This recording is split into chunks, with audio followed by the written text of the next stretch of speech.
నా పేరు దండిబొట్ల జితేంద్ర శర్మ అండి. మీరు ఎక్కడి నుంచి వస్తున్నారు సార్? కూకట్పల్లిలో పౌరోహిత్యం చేస్తుంటారు. అవునండి. టెంపుల్లో కూడా చేస్తున్నారు సార్? అక్కడ ఆంజనేయ స్వామి గుడిలో చేస్తాను. ఆంజనేయ స్వామి గుడిలో? అయితే మా ఆంజనేయ స్వామి గుడి కూడా ఇక్కడ మీరు ఖచ్చితంగా చూడాలి. చూస్తాను. 5 కోట్లు పెట్టి కన్స్ట్రక్షన్ చేశారు మా ఎండి గారు. 45 అడుగుల ఆంజనేయ స్వామి విగ్రహం కూడా ఉంది. ఖచ్చితంగా చూడండి వెళ్ళేటప్పుడు. నాకు తెలిసి ఇంకా వెళ్ళలేదు అనుకుంటా. మీరు ఎవరి ద్వారా వచ్చారు? ఈయన విజయ్ కుమార్ గారని. అయితే మీరు ఒక మాట 2-3 సార్లు అన్నారు మొక్కలని. అంటే మామూలుగా మీకు మొక్కలు అవంటే బాగా ఇష్టమా?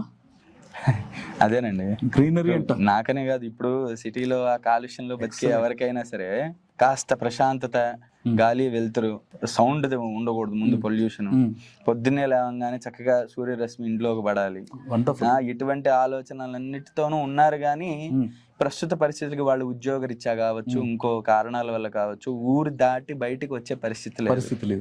అయినా సరే నాకేంటంటే కష్టపడినంత కాలం కష్టపడి కాస్త సెటిల్ అయ్యే టైంకి ఏంటంటే ఊరు అవతలకి వెళ్ళిపోయి ప్రశాంతంగా చక్కగా ఊరు అవతల అసలు గొడవలు లేకుండా, హారన్లు లేకుండా, ఏ పొల్యూషన్ లేకుండా ఊరు అవతలకి వెళ్ళిపోయి ప్రశాంతంగా ఒక చిన్న ఇల్లు కట్టుకుని చుట్టూ మొక్కలు పెంచుకుని మనం తినే కూరగాయలు కూడా అందులోనే ఆర్గానిక్ వెజిటేబుల్స్ పండించుకుని అలా ఉండాలని కోరిక. అయితే వీళ్ళు అలా చూపించుకుంటూ వస్తే అది ఆ మోడల్ హౌస్ ఒకటి చూపించారు. Weekend cottage.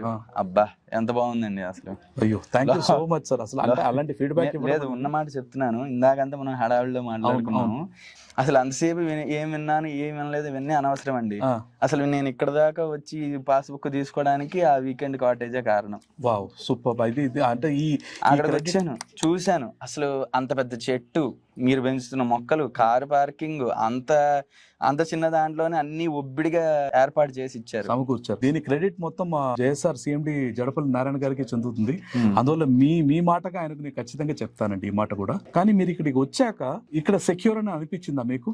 ఈయన మాటలు విన్నాక సగం అనిపించింది, మీ మాటలు విన్నాక మిగిలిన సగం అనిపించింది. బయట వేరేవి కూడా అట్లా రోడ్డు మీద హైవేల్లో వెళ్తూ చూస్తాం గానీ ఒకసారి చేసి వదిలేసిన తర్వాత మెయింటెనెన్స్ ఉండదండి. Very good. ఆర్చ్లన్నీ కూడా ఏంటో పాడుబడినట్టు అయిపోయి, గేట్ ఎంట్రన్స్ దగ్గర నుంచే మొక్కలు మొలిచేసి ఆ అడుగు మనిషి పెట్టడానికి భయపడేలాగా ఉంటాయి అన్నమాట. బాగుంది, వెళ్ళిన చోటల్లా మెయింటెనెన్స్ బాగుంది. Thank you so. రోడ్లు నీట్ గా ఉన్నాయి.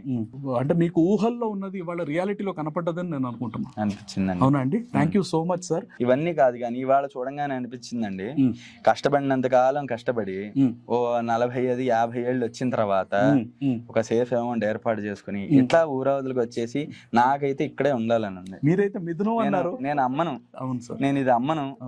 అలాగే ఈ చెట్ల సంగతి కూడా అసలు నేను వదిలేసాను, నాకు అనవసరం. నాకు ఆ ఫ్లాట్ లో వయసు అయిపోయిన తర్వాత వచ్చి ఉండాలని కోరిక.